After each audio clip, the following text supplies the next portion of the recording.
easing back into everything. I wanted to ask about Marcus Allen. We have an opportunity to see him, but it sounds like he's pretty impressive. What stands out about the stuff he can do as a wide receiver to help you guys in the future?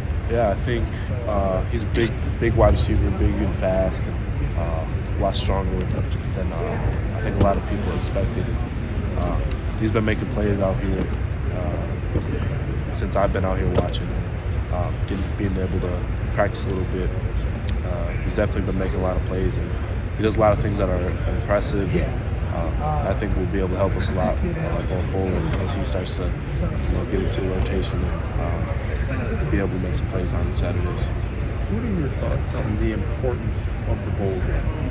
I know we talked to some of the vets, the older guys, and obviously this team has a high goal. Probably wasn't envisioning even the season in Vegas this year. Yeah, I think personally, I don't really see it as like a special game or a bowl game. It's just kind of a game, and you want to win every game and play the best that you can play. So I think the goal is the same as it's been all season. It's dominate and try to go out of there with a win. Braelon, I heard that I think Grover has had some good runs during these bowl prep practices. What stood out about him, and then any others in the running back room that you've seen step up during these practices too? Yeah, he's a slippery guy and breaks a lot of tackles, and it's fun to watch him out here, especially like against the one defense, and he's making guys miss and running through tackles and stuff like that. He puts in the work, and it definitely shows when he runs the ball. I think I'm playing in that new stadium. Kind of looks like a spaceship. I think Ferguson called it like the Death Star. What are your thoughts on that stadium? Yeah, it's definitely going to be cool. Seeing it on TV and stuff, it looks pretty sweet. So it'll be the first time I play in an NFL stadium, and I'm definitely excited for it.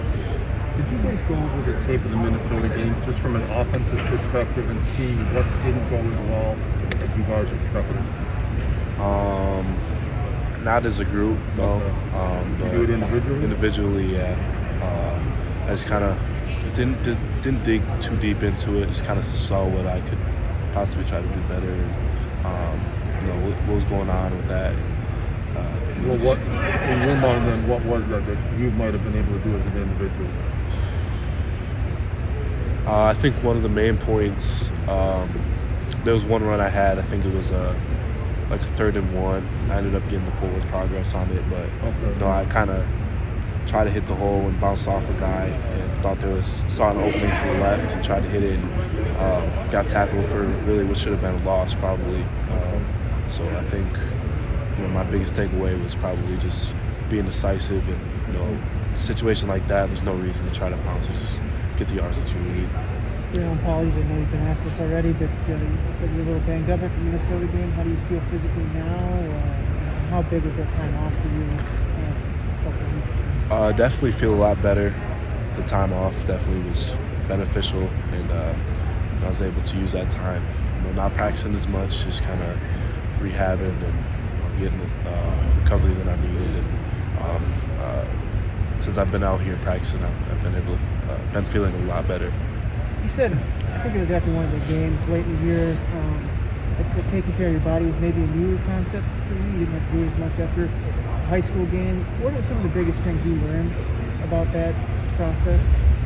I think the biggest thing I learned was the importance of it, and kind of realizing that it's mandatory. It's not something that you can do now and then. It's like you have to do it and stay on top of it every single day, after every game, after every practice, and you really got to invest your time into it to get the best out of your body. Braelon, I was going to say, you mentioned the rehab. Was there any particular rehab that you did, or any type of things that helped with that rehab? It was more just kind of strengthening some things that I felt were weak and that I was having problems with all season. And just kind of resting, obviously, and then just doing strengthening exercises, balance, stuff like that, just kind of get like my joints and everything kind of feeling better, I guess. What specifically was your injury? I don't think I ever asked you that. I didn't really have like any specific thing that was bothering me, or that was really like the main thing that I was feeling when I was playing. It was kind of just my legs in general, and then I'd roll up my ankles a couple times, and at one point there was something with my foot and shins.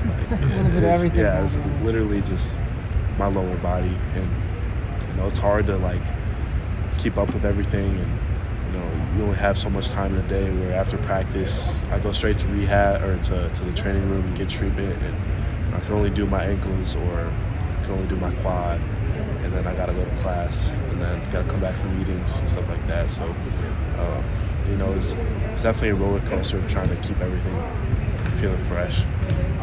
When did you start feeling these injuries? Towards the end of the season, or kind of all throughout? Yeah, I think as I started to get more carries, and guys realized that I need to tackle me low, and get my legs hit a lot, that was probably when I mostly started feeling it. I had ankle stuff throughout fall camp on one ankle, and then at some point during the season hurt my other one. So yeah, it's kind of spread out, but mostly when I started to get more carries and just get more playing time. Braelon, you mentioned this is the first NFL stadium that you're playing in. How do you balance the excitement and looking around and the venue with also understanding football field the exact same that you're on it? Yeah, I think it'll be the same way that I handle it here. You run out the tunnel, take a quick look, and just knock right back in. It'll probably be the same thing. I don't think it'll be as full as Camp Randall, so but it'll definitely be cool to see everyone there, and see everyone in our colors and our families and stuff like that. For sure. Take a quick look at that, and just right back to what I'm here to do. So, it was supposed to be, I know you reclassified to 2021 instead of 2022, but one of your, I think, Super Six in terms of Isaac Canton, just made his announcement. He said he talked to you. He let you know, you and Miles Burkett know. When did you find out, and just how does it feel to have Isaac now be part of the program? Well, I've known since I beat him in the weightlifting competition. I mean, he had said for a long time that he was coming here, but obviously with recruiting, a lot of things can change with guys. But I always had a feeling that this was going to be the place for him, and for him to finally make that decision, even though I already knew after such a long time. It was definitely cool, and I'm excited for him to get here, along with all the other guys that signed.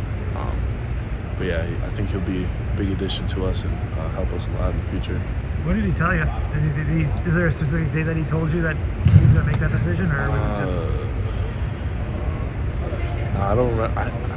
I remember talking to him like last spring, beginning of the summer, and he kept saying he's going to do it soon. He's going to do it soon. Never did.